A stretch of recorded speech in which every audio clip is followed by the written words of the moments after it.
Okay, go ahead. Good evening. I'd like to call to order today's Planning Commission meeting, Tuesday, September 10th, 2024. Roll call, please. Baker, Here. Yanni, Here. Gonzalez, Present. Young. Here. All right, let's stand for the Pledge of Allegiance. I pledge allegiance to the flag of the United States of America and to the republic for which it stands, one nation, under God, indivisible, with liberty and justice for all.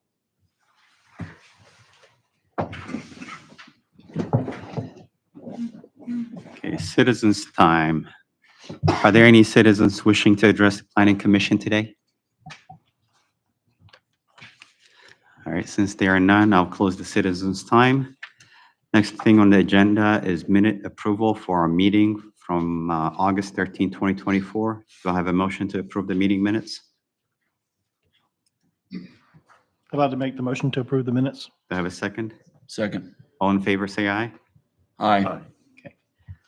All right, next agenda item, SUP, Special Use Permit Application for Chick-fil-A drive-through expansion. Yes. Good evening, Commission. I'll be brief in my reintroduction of this application. I'll go over briefly what we discussed in the last meeting, some of the deliverables I discussed with Bowler and JLL, and the current application. So in the past meeting, we discussed traffic concerns, safety concerns, and parking issues with Virginia National Bank along that area of Chick-fil-A where the proposal for the drive-through expansion will be. I first wanted to clarify some of my comments. I worry that I may have been too general in speaking to the commission about the delineator term. When I say delineator, I think of the vertical plastic delineators that you see on the hot lanes on Interstate 66. So it's not just a line dividing Chick-fil-A and Virginia National Bank. It's not a solid physical barrier, but there will be physical barriers of sorts between the two. Additionally, if you see on packet pages 21 and 22 and the additional exhibit, which I printed out for you, there are examples of bike or cycling style speed bump delineators that could be part of the installation proposal as well. So there will be some physical barriers of sorts. Additionally, as you'll see on the exhibit, separate from the agenda that was sent to me at the end of the week from Bowler, this shows a curb installation option and the dimensions for backing out of the Virginia National Bank parking lot for your consideration. So those are the additional items I have for your use. In discussion I spoke with Chad Baker, who was here at the last meeting, talked on the phone a little bit. At the end of last week, there was some email correspondence between myself, him, and Emily, zoning administrator and town manager. I've also printed out the email correspondence and her response for your consideration as well. I'll put it in brief summary and then I'll let JLL and Bowler come up to answer any questions you may have. I guess what the email mainly states and then what I and the staff report have stated. As a planner, I feel like the zoning items have been resolved in terms of landscaping, buffer, all those requirements necessary. It's up to the commission to decide as well with this vote. Is safety resolved with the types of delineators, the options that we have, or is curb the best installation? My next question for the commission in this next discussion would be, and along with what the zoning ordinance states for me to follow as I consider this application, is given this proposal for existing customers, is this addition or alteration warranted or necessary for the Chick-fil-A and the surrounding lots in particular? So that is all I have on my report. I'll go ahead and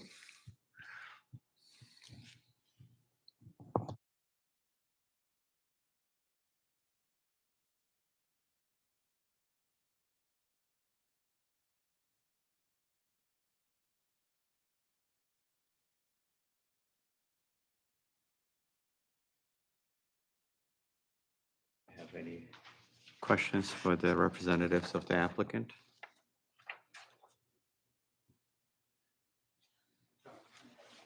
Yes, definitely. Good evening, Commissioners. Just one quick clarification. I know you do see the bike lane delineators there with the noticeable bumps. But we will be supplementing with the visible, 3-foot high delineators in tandem as well. So Okay. just wanted to clarify that as you don't see it on the plan. So thanks. While you were there, I have a couple of Yeah, questions for you. absolutely. In terms of the delineator between the two drive-through lanes, right? Mhm.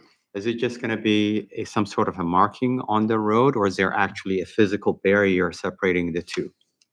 You're talking about between lanes 1 and 2 of Correct. the drive-through. So Up to the window. right, exactly. So we have what's called the 3-foot team member striping zone that splits lanes 1 and 2, and we have a crosswalk to get to that zone. So what we're proposing, and this restaurant already has what's called a Tormax door. It's a window, but it also opens up as a door. So team members can come outside. Well, today they can only deliver to the 1 lane, but in the proposed setting, we would deliver to the 2nd lane. There'd be a crosswalk to get to the 3-foot striping, and then team members could walk up and down upstream within that 3-foot team member striping zone. So to answer your question, it would be just lane striping between lanes 1 and 2. Okay. So the crew members or the employees will be walking between the two, basically the 2 cars, the lanes, the 2 lanes in Correct, the middle, correct. they So will- to serve customers? typically speaking, they would be stopped. Okay. And if they deliver upstream, let's say to lane 2, let's say cars 1, 2, 3, 4, if you're following on both lanes, they typically be stopped and team members could deliver to the 2nd car behind, the 2nd car on lane 2. But that's accurate. It would be similar to the existing order point where they have, the 3-foot striping and they're out there taking orders, not just at the menu board. So it would just follow that condition at the pickup as well. Okay. Currently, the striping is next to the building, right? Is that what it is? Yeah, At it's, the meal delivery, the pickup window, correct. It's a striping along the building. We would maintain that 2-foot striping. And then we'd also propose a 3-foot that splits lanes 1 and 2 with crosswalks along the way so that team members can safely cross. And then last time, I think, Mr. Lee, when you were here, you attributed the drive-through expansion. I know initially you mentioned capacity, and I had some comments about that. Sure. But also, more than anything, we were told that it's going to be allowed by some sort of a bypass, right? Allow cars to move around, not get stuck behind individuals with large orders or custom Mhm. orders, right? I'm trying to kind of picture that Sure. in actuality, right? To me, based on what I've observed, from a safety risk perspective and also from trying to direct such traffic flow, and again, based on what I've observed, usually customers with large orders or custom orders that takes time, right? Are told to park elsewhere and a crew member will bring their order to their car, right? That's usually how it's done, right? That's not the preferred method, but at times where it's, gets really backed up, Jason Ward would park the first car in a parking spot. It's what we call is the penalty box. It's not the preferred route to go, but if we want to clear up the flow on a single lane drive-through, we'll park the first car so that we can, move cars 2, 3, and 4. But then team members would have to, come out the front door or the Tormax door to get to that car. So it does cause an inconvenience.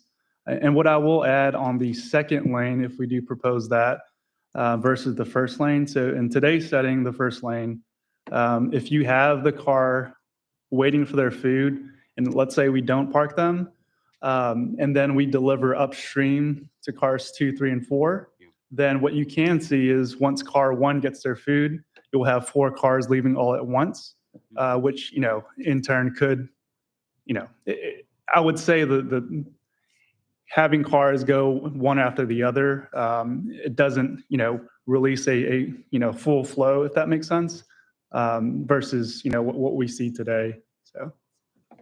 If your concern is the actual movement, we often, if you were to put a car there, we'd mark, the first at the window as car 1, right? It's stacking 1, 2, 3, however many in each lane. We kind of say like -1 and 2 as well, because that vehicle waiting can pull just ahead of the window where they're still accessible and where there's still enough room, for another vehicle to move around. So I think if you're alluding to maybe the concern of how do people get around that, I think they're at a -1 position, so they can, the team members can help direct. They can still get around people being served at the door, the window, both lanes. The team members can direct, meaning cars have an ability to change from one lane to another in order to, Well, at the finish line, like at the pickup window, or just shortly after that, let's say car 1 adjacent to the building is waiting for their food, and the team member delivers to car 2 on the second lane. They'll hold the car 1 and let the car 2 go and merge. And you see on the plan, we do have a merge point. So it should, team members act as, traffic mitigation, order takers, meal delivery. So they wear a lot of hats, and traffic control being one of them. So what Does would that you- make sense? it does make sense. So I do have safety-related concerns when cars are changing lanes. Sure. And team members are also directing traffic. So what would you say to that, to the concern that I have? Yeah, absolutely. So just exactly that. So car 1 is parked at the window. They're still waiting for their food.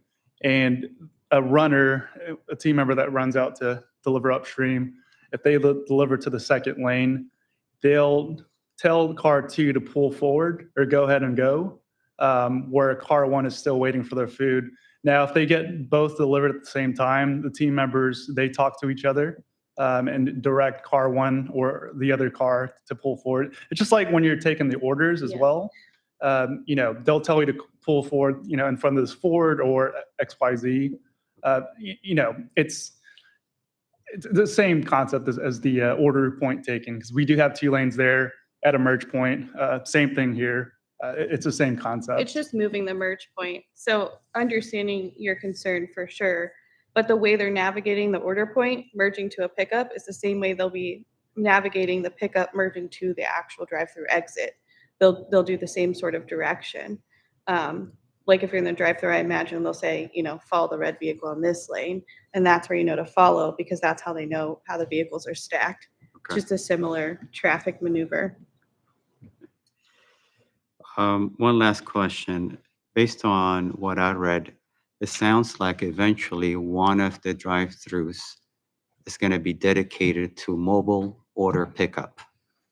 There's a potential for that. Okay. But the operator, that's his operational play. Like if he sees fit, then he can apply for what's called mobile through. But then he has to understand that second lane will operate as a mobile through only. And you cannot order, at the, face-to-face canopy upstream. So it's a different operational play.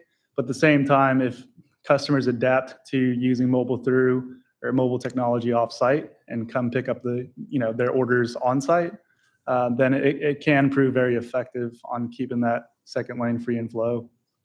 I mean, it makes sense. If I'm placing ahead of time a mobile order, my expectation or preference is just to drive up and just pick up my order and quickly move along, right? Not get stuck behind those that are still in the process of Right. ordering, right? It makes sense. Right.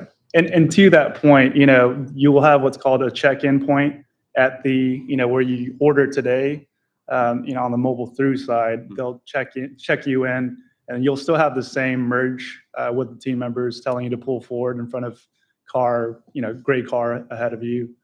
And same with the, once you get your meal, you'll have a team member then directing as needed. From a business perspective, and based on the fact that mobile ordering is popular now, makes sense, right? Right. But one concern I have is by dedicating one of the lanes for eventually down the road as mobile order pickup, right? Basically, in essence, that business is promoting a mobile order pickup, type of service, Sure. which may translate into more trips per day as a result of people placing orders, come to pick up. And I know, the intent is to get them moving, right? In and out, right? But I would say you're robbing Peter to pay Paul. Like if you're coming in with a mobile order, you may do curbside or you may come into the restaurant to pick up your order. Whereas here you're, putting that volume now into the second lane. So it's moving domino pieces around within the site versus generating additional trips and, creating additional streams of, sales, if that makes sense. And Jason, he may choose not to do mobile through just with the busyness that is just drive-through, traditional drive-through ordering. But it is an option for him if we give him the keys, if you will. Before I turn it over to others, one last comment I'll make is that it was interesting that according to Chick-fil-A, this is your own Chick-fil-A's website, these upgrades, specifically the addition of second drive-through lanes, are specifically attributed to capacity increase, not to, getting customers in and out, what have you, but just the capacity. Right. Right? Meaning to be able to handle more business. Sure. Right. Sure. And, to improve efficiencies today, I think that's the ancillary, what happens. But then if we build capacity into existing restaurants, then organically, you're going to have improved efficiency along the way. So. There's also two facets, though, to those programs doing these additional second lanes. Like this project right now is just adding the lane. There's a different part of Chick-fil-A doing like reinvestments, which I think is what that's speaking to. And they're also doing total in-house renovations and increasing the capacity of the kitchen. So they're sometimes different in the project. While they could appear similarly on the plan, the goal or the function of that outcome is a bit different. For this one, it really is just acquiring that bypass order point, not necessarily ramping up the volume able to be handled in the kitchen of the store. Okay. Right. But I think it should be clear at this point that for a while now, not just me, town council members and others have had, I would say considerable concerns about, in terms of traffic, increasing trips per day traffic. We can understand and that. related to that, safety of pedestrians and so forth, right? I'm sure you understand that Understood. part where we're coming from. Okay. All right, thank you. Thank you. All right. Thomas, one question for you. Yes, sir. On page 20, I was trying to remember, so if the lane is extended out, that parking lot right there on the side of the bank, would they still be able to pull out and turn around? Yes, was what that? you see on packet page 20 is if the delineators are installed. Okay. And from our discussion, that's a preferred option for the applicant as well, which is a balance of sorts for the bypass lane and Virginia National Bank's parking. And But the if you additional, put a hard barrier, that would not be usable, is that correct? it would be much more difficult. The reduction's only 3 feet if I'm correct with the delineators, but how much more of a reduction would it be again if the hard curb was installed? If the curb, Mhm. yeah, at a minimum, we'd put a 3-foot curb. And so you see that movement would be tightened by that much more. They wouldn't have the chance to back out as much before they're doing 4-point turns to get out of their perpendicular parking And space. Commissioner, that's shown on that additional exhibit that I printed separately from the agenda.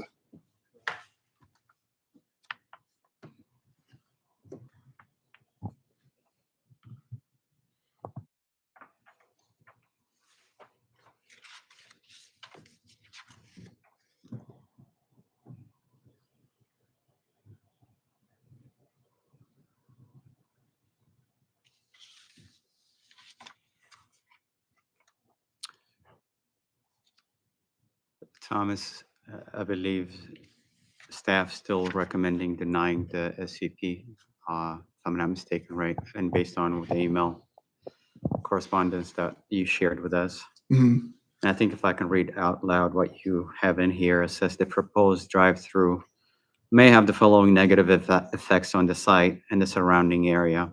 You say increase of traffic, decrease in driver access to the site and the adjacent businesses, inconsistent safety hazards associated with the drive-through design, potential detrimental effects to the operations of adjacent businesses, and inconsistency with the standards set for this section of the Town of Haymarket Comprehensive Plan. That's what, okay. And just to add one more comment to that as well, say, and this is more my recommendation to the commission, say you're satisfied with any safety concerns, you're satisfied with any traffic impact concerns. My next question would be, given the amount of adjustment this potentially could make for Virginia National Bank and the precedent that sets for any other future special use permits that are submitted to the Planning Commission and Town Council, is this a necessary adjustment to be made? And I think that is also stated in Emily's email to Chad as well from this afternoon. Can I speak to a business perspective? I think having a single lane for any Chick-fil-A or any, quick serve or, moving into the future, it's antiquated. As Mr. Bayan talked about, we're all moving towards the mobile ordering and the like. So if not now, we'll definitely be back. So I just want to throw that out there. So. I just wanted to just thank you guys for coming out and all the hard work you've been doing, because I know we've had a couple meetings and you guys have been going back and forth. There's good pros for you guys to come in and add a second drive-through. It's gonna help, customers get in quicker, faster, service, less time they have to wait. But on the other side, for us and capacity in the town, that's gonna add more traffic and add, more wait times for people in both lanes. I think it's just hard pressed that it's where that Chick-fil-A is just not functional for, I think, a 2-lane drive-through where you're having the bank on one side and giving space for them to back out is only like 4 inches. It's just hard to see the function of a 2-lane drive-through coming and being put there now. I think it's hard because you see their McDonald's across the way, they have a way bigger space where they can have the 2-lane drive-through, and then Chick-fil-A wants to follow that suit, and I understand that point, but with all the other kind of issues that you have to go through to make it, I just think it's not functional now at this point in time to move forward with the 2-lane. Yeah, and I just had a couple of comments to that, and I Yeah. appreciate that comment. So the one being, the traffic generation, just based on our studies, we strongly believe it will not, dramatically increase or have an impact.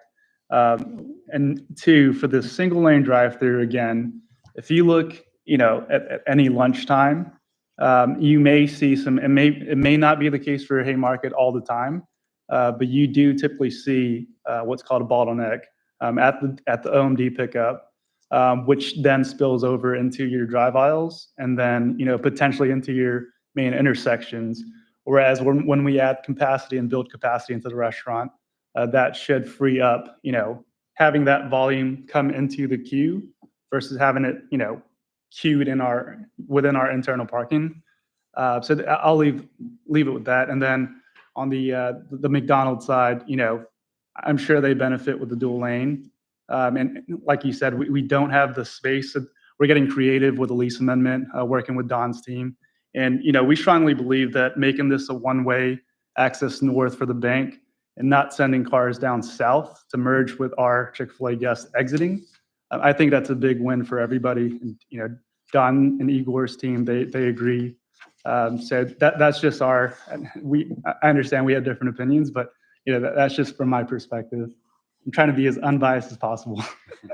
Yeah, and just one more point to add, because I know safety is of everybody's top concern. I think we want to try to also keep in mind that we do feel that we're resolving two potential points of conflict when it comes to transportation by narrowing the, northern entrance down to one way. And like he said, reducing the banks to one way, reducing a potential movement conflict with exiting drive-through and bank traffic.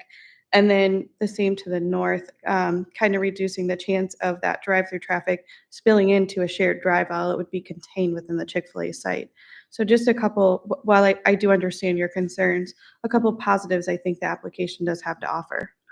And lastly, one thing I did think about, thanks, Christina, we are also adding wayfinding signs in the overall development that we've talked about with Thomas as well. So, again, I think these are great improvements. Again, I'm trying to speak as unbiasedly as possible. But, yeah, it's just, yeah. But thank you for that comment. Yeah, I mean, no doubt, you've tried to address our concerns through making further modifications and so forth. So thank you for that. Thank you.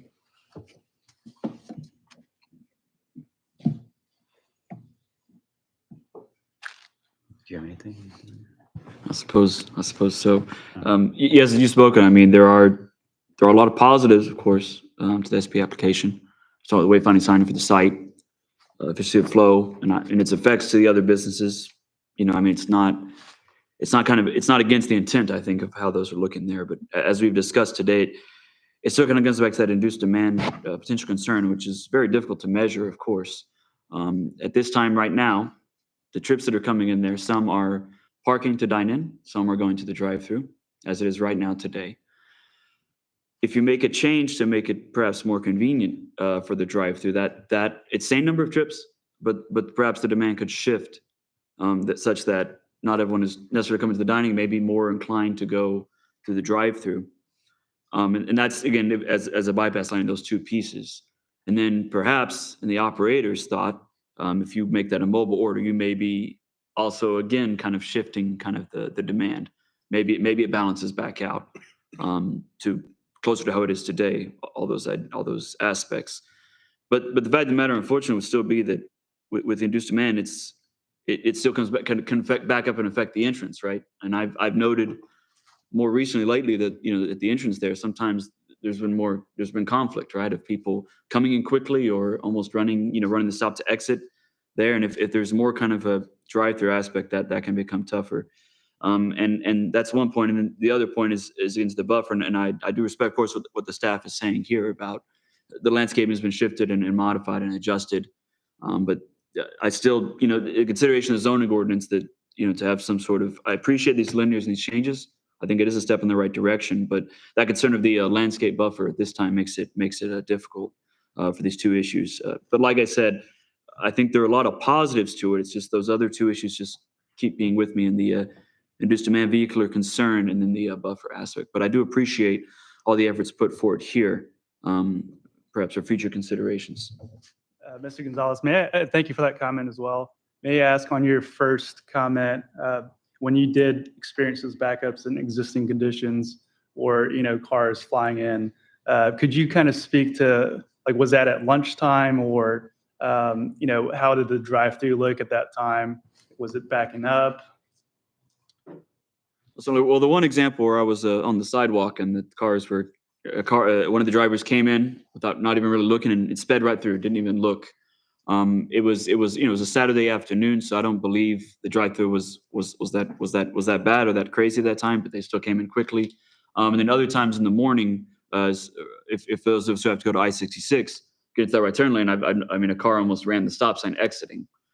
And like I said, that's why it's hard to really measure the kind of induced demand aspect. And that was, again, morning time, 7 a.m., 8 a.m., something like that, where various time wasn't too crowded, but there was still a need to kind of drive through there. And I just think if people coming here and going to that drive-through, I'm worried there might be more issues like this that arise just because of that demand. If people are saying, I need to get to the drive-through quickly, and that's what I'm focused on, with having two drive-through lanes, they may not take that consideration when entering the restaurant.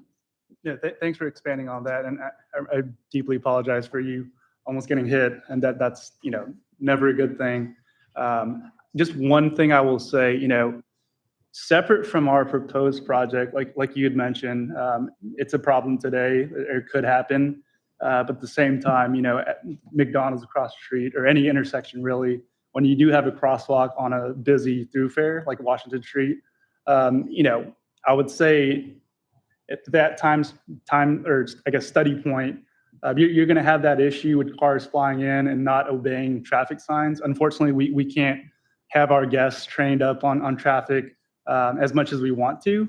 But I would argue that with this improvement and having the drive aisles in the internal parking areas cleared up and adding capacity by way of that second lane, I would argue that intersection, you're going to take a little bit of the burden off of that intersection and shift it towards our site. And to your earlier question or comment about if the sales channels shift heavily towards mobile through and vice versa, how would that look? Again, I think the existing customer base, again, we're not intending to add new customer base. If it's an existing customer base, we're simply adding capacity. And if customers choose to use mobile through or any other different sales channels, it's going to be a, quote unquote situation on site versus at the intersection. I don't think you're going to get additional, cars swinging in. You're going to have the bad, members of, that disobey traffic laws, any intersection you go to. I totally understand. And I hate that you had to witness that in person and others in this community. But I would just argue that it's, it will be a problem at any intersection on Washington Street. Right, and again, I can certainly respect, certainly the intersection across the street, towards the Aldi and that parking lot there, you're more exposed as pedestrian, I understand that, compared to this, it's a tighter entrance to your point. Again, though, I still think if there is as it is today, and the drivers may see a backup in the parking lot, that may incline them to want to slow down. But if two lanes are flying or going through more quickly, they may say, oh, well, here's my opening, let me just go. I'm not constrained by the other vehicles, the congestion that may be on the site. Certainly that could come into play. But again, as I say, there are still a lot of positives on the application. It's just that one aspect, unfortunately, this time that could be more challenging. Understood. Front. So are you saying that with the backup within the parking lot area, that would be a safer condition than having, those volumes in our queuing within our drive-through and having it free flow? I just wanted to understand that comment. Certainly. Again, it's a thought. There's still going to, as you said, the intersection from the external roadway onto the site, that's concerned anyway. You're correct on that front. However, I think if a car is coming in quickly, maybe they get a glance, the drivers, they're coming in to see, oh, there's vehicles there. If I keep going at the speed, I'm going to plow into them. That's going to be a problem there. And that would be, again, under existing conditions. In future conditions, there may not be any cars that would think so. Let them just fly in and get there quicker to the order point and to the two drive-through lanes there. That's the potential that could occur. And like I said, this is all very conjectural. It's very hard to analyze, what the induced demand impact would be, and those other fronts of it. But that's just something that I could potentially see as occurring. Whether it's other cars to cause traffic calming versus let me just get in there quickly to get to this efficient drive-through order. And so, like I said, it's very tough. It's not an easy assessment because again, there's so many positives, but these other concerns as well. Understood. And on the McDonald's side, I haven't been there during lunch, but with their dual lane ordering and meal delivery capacity, would you say that you still do have those cars swinging in? Because in theory, their parking area should now be free and clear because they have that second lane. Well, the other issue they have, it's also just a geometrical concern that they have sort of that kind of drive aisle into the shopping center. They kind of provide some slowdown and separation. Sure. And even as they're coming around, the improvements the town has made along Washington Street on that front, that it's kind of more isolated. So it's unfortunate, it's more of a geometric issue. Whereas the Chick-fil-A, unfortunately, you're right from Washington Street into the actual pathway for the drive-through ordering. But if I'm not mistaken, McDonald's is the same setup as Chick-fil-A's. You just have, same as Chick-fil-A, two ordering windows Right. merge into one all the way, Gotcha. just one window. So it's not two separate. Got it. Yeah. Got it. No, thank you for that comments.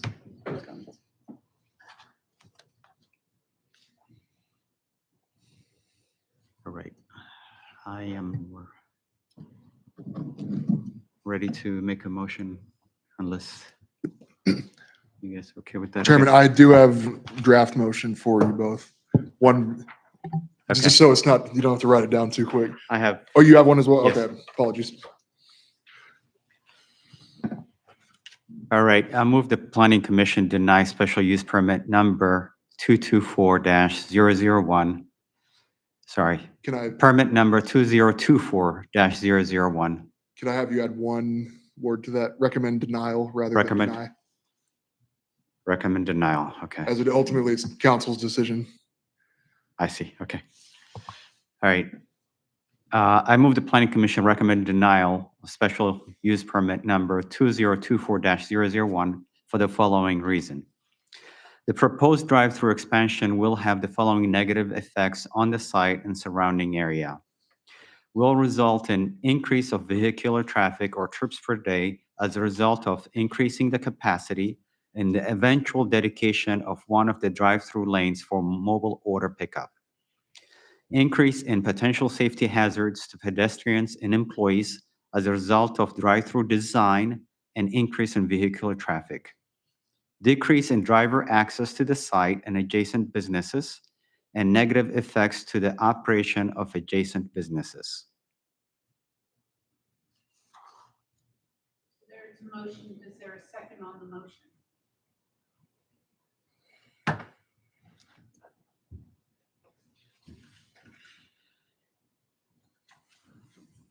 I'll second that motion. Is there any discussion on the motion? Just one point on that motion about, I guess it's towards the increase in vehicular traffic is sort of as per like induced demand aspect or shifting of traffic around. Is it possible to make some sort of adjustment to that language? Increase in vehicular traffic.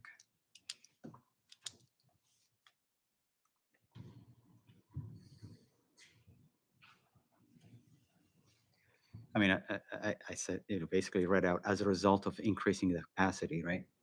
Right. Actually, I think you're right, actually. I'm keeping it as it. Sorry, I was Okay. seeing there, yes. And I guess, I mean, yes, open to amending this, I mean. right, and I guess I was, now that I think about it, maybe not to necessarily amend. Okay. I just, I mean, 2 points in the motion. Again, one other piece, I mean, looking at, as I mentioned about the zoning ordinance with the buffer piece, and then again, the comp plan kind of recommendation for more of a pedestrian oriented place, just as consideration. I think it's reflected in the motion, but just as consideration for making this vote as well. So just for that thought.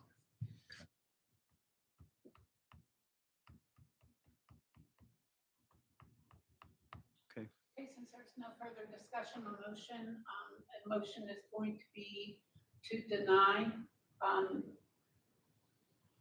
with a roll call vote of Baker. You approve to deny the recommended deny. Yes, deny. Vianney, Aye. Gonzalez, Aye. and Young. Aye. Motion carries for recommendation of deny. All right. Thank you all. Thank you. Thanks. Great, thanks.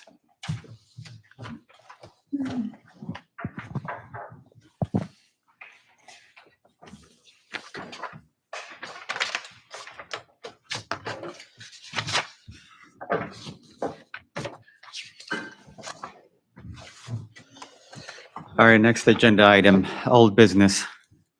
Aside from the special use permit, which we just voted on, still working on the adjustment of the historic district overlay and making sure if it does not necessarily fit in line with new comprehensive plan changes, that it at least stays in line with the existing zoning ordinance and the language can still go through the ARB. If any other adjustments are made or any other comments to the planning commission, I'll bring it next month. So other than that, no other old business. Can I ask you, have they started construction on the new hotel? So currently with Haymarket Hotel at Crossroads, Across is that the roads one here? you're? So for that hotel, currently, we have, on the engineers and planners side, given preliminary approval for the site plan. Right now, Meladon is in possession of ownership of that application itself and the site plan.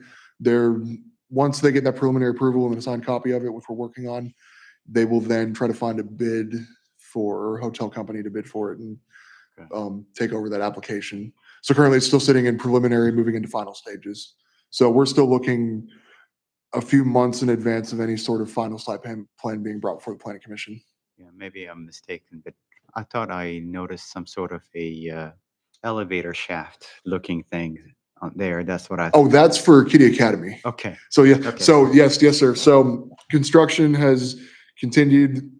Just for clarification, the hotel site is right by the Interstate 66 entrance ramp, a little close between that site and Pulte Townhomes is the Kitty Academy Child Education Center. Okay. So that is what you see being under construction. Per the approved site plan, there's an elevator shaft there for a 2-story building. Okay. So that is what you see there. Okay. All right. Okay. How about new business? As for new business, we're still, while we're still in that area, Lifetime Smiles, the dentist office, which had been approved last year via planning commission, still looking to open in early 2025. Okay. Build out is still happening. They're applying for signage right now. We've broken ground on the Town Park Sidewalk project, and things are going somewhat smoothly with that. So we'll still provide any updates to the commission and council as that moves along.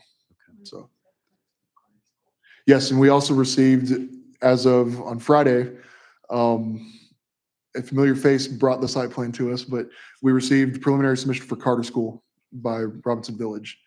So that was a previous site plan, I believe in 2021, 2022, that had been in discussion with Emily at the time.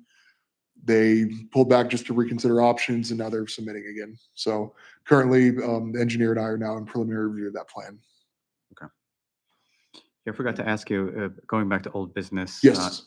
What's the status of that conditional site plan approval of the townhomes on Blight? Currently, I'm still waiting on engineer comments for that. Okay, still waiting on that. Okay.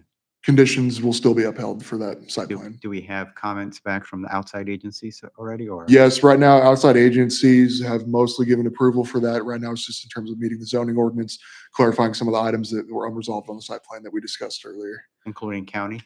Yes. Okay.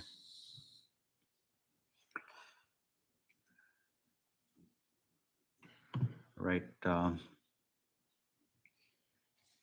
updates.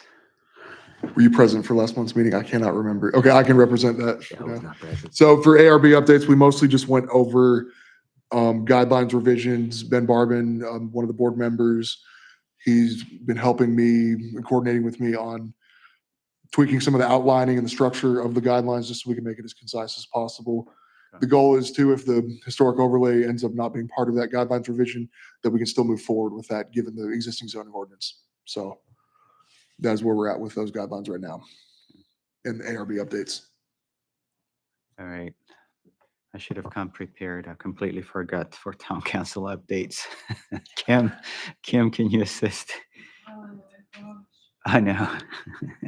Tomorrow Okay. night, the town council is going to have a Strategic, yeah. kickoff meeting on their strategic planning. They have bringing in a strategic and planning and professor from Virginia Tech who's going to help them prioritize their projects that they have.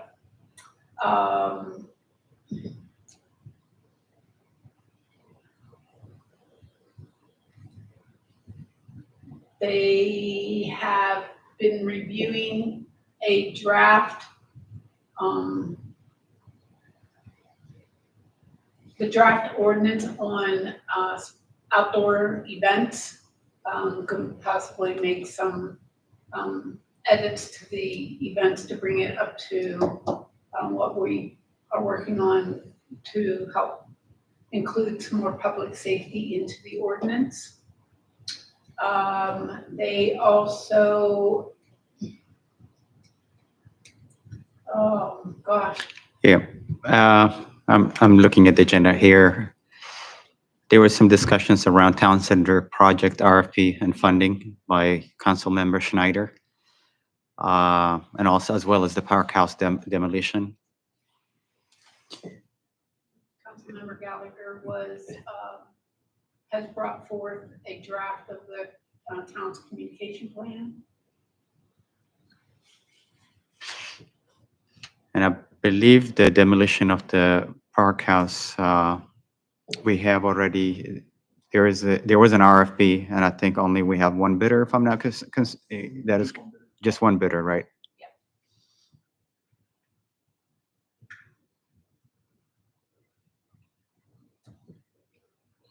Basically, one of the primary points of Council Member Schneider's presentation was, let's start making investments, capital improvement investments, since, you know, we do have a